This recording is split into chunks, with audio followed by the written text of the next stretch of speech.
혹시 기초생활수급자 지원금을 받고 계신가요? 그렇다면 지금부터 말씀드릴 내용은 반드시 끝까지 확인하셔야 합니다. 왜냐하면 10월부터 12월까지 전국적으로 대규모 단속이 시작되고 부정수급이 적발되면 지원금 전액 환수는 물론 최대 징역 3년형까지 받을 수 있기 때문입니다. 하지만 동시에 정직하게 제도를 이용하는 분들은 오히려 더 안전하게 보호받게 됩니다. 오늘 영상 끝까지 보시면 이번 제도의 모든 변화와 꼭 알아야 할 대응 방법까지 확실히 정리해드리겠습니다. 1. 기초생활수급자 제도의 기본 이해. 대한민국 복지제도의 핵심은 바로 국민기초생활보장제도입니다. 이 제도는 소득과 재산이 일정 기준 이하인 국민에게 최저 생계비를 보장하여 최소한의 인간다운 삶을 유지할 수 있도록 지원합니다. 지원 항목은 크게 4가지입니다. 생계급여 식비, 의료, 교통 등 일상생활을 위한 현금 지원, 의료급여 병원 진료비와 약제비를 지원, 주거급여 월세, 전세보증금, 주택수선비 지원, 교육급여 교재비, 학용품비, 교복비 등 교육비 지원.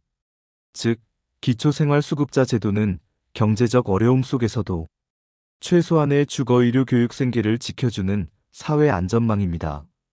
2. 왜 2025년 하반기에 대규모 단속이 시작됐나? 최근 몇 년간 복지 재정이 크게 늘어났지만 동시에 부정수급 규모도 증가했습니다. 보건복지부가 발표한 자료에 따르면 2023년 적발된 부정수급 금액은 약 1,200억 원, 2024년 상반기에도 600억 원 이상 부정수급 적발. 이는 단순한 행정착오가 아니라 의도적인 소득재산, 은닉, 가족관계 허위 신고가 많았다는 점에서 문제의 심각성이 컸습니다. 특히 기초생활수급자는 다른 복지 혜택과 연계되는 경우가 많아 부정수급을 방치하면 복지 재정 전반에 누수가 발생하게 됩니다. 따라서 정부는 2025년 10월에서 12월 석 달 동안 전국적인 사회보장급여 확인 조사를 실시해 부정수급을 뿌리 뽑겠다고 발표한 것입니다. 3. 부정수급. 어떤 사례들이 있나? 이번 조사는 단순히 실수가 아니라 고의적인 부정수급을 겨냥합니다. 대표적인 사례는 다음과 같습니다. 위장이혼. 실제로는 배우자와 함께 살고 있는데 이혼 신고를 하고 소득재산을 숨겨 단독 세대로 생계급여를 받음. 재산은닉. 자신의 명의로 된 부동산을 친척이나 지인 명의로 돌려놓고 무주택자인 것처럼 신청. 소득 누락. 아르바이트, 사업소득, 임대소득 등을 신고하지 않고 생계급여와 주거급여를 받음. 부양의무자 은폐. 자녀가 충분히 부양할 수 있는데도 이를 숨기고 부양의무자 없음으로 허위 신청. 이중수급. 다른 지역이나 다른 이름으로 중복 신청하여 이중으로 지원금 수령. 이러한 사례는 모두 의도적 부정수급으로 간주되며 반드시 환수 플러스 형사처벌 대상이 됩니다. 4. 강화된 처벌 규정 단순 환수가 아닙니다. 2025년 하반기부터는 단속과 처벌 수위가 대폭 강화되었습니다. 부정수급 적발 시 받은 지원금 전액 환수, 형사처벌 최대 징역 3년 또는 3천만 원 이하 벌금, 행정제재 일정 기간 수급 자격 박탈, 향후 재신청 제한, 사회적 불이익 신용 기록, 정부 지원 사업 참여 제한. 즉, 부정수급은 단순한 행정 위반이 아니라 형사범죄라는 점을 분명히 아셔야 합니다. 5. 국민신고 제도의 변화. 정부는 이번 단속을 효과적으로 수행하기 위해 신고 제도도 대폭 손질했습니다. 익명신고 가능. 신고자의 신원이 노출되지 않도록 완전 익명신고 가능. 변호사를 통한 대리신고.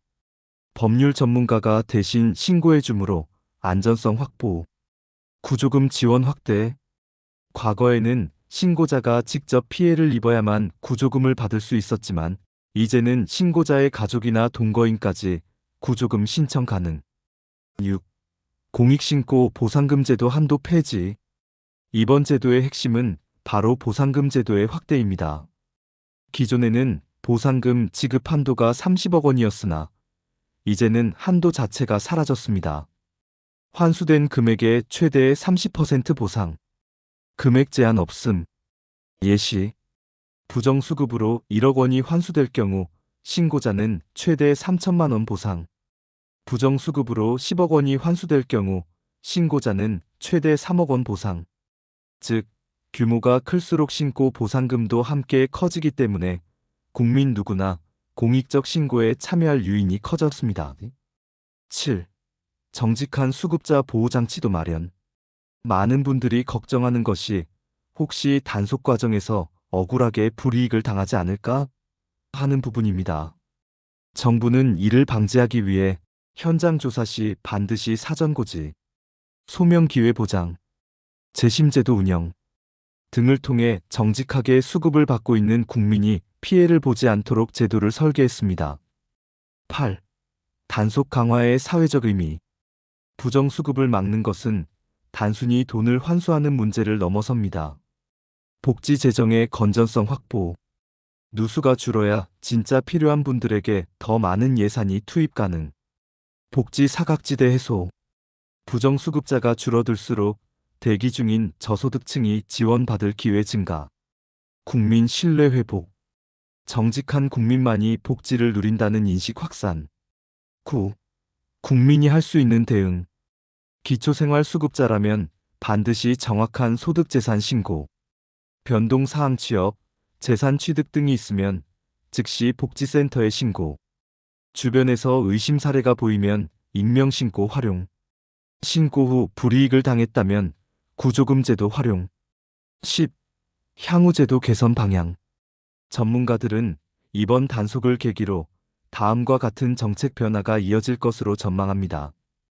AI 및 빅데이터 기반 복지 사각지대 탐지 시스템 강화, 지자체별 복지 이중 체크 체계 도입, 장기적으로 부양의무자 기준 전면 폐지 검토, 정당한 수급자에게는 오히려 더 두터운 보호망 제공.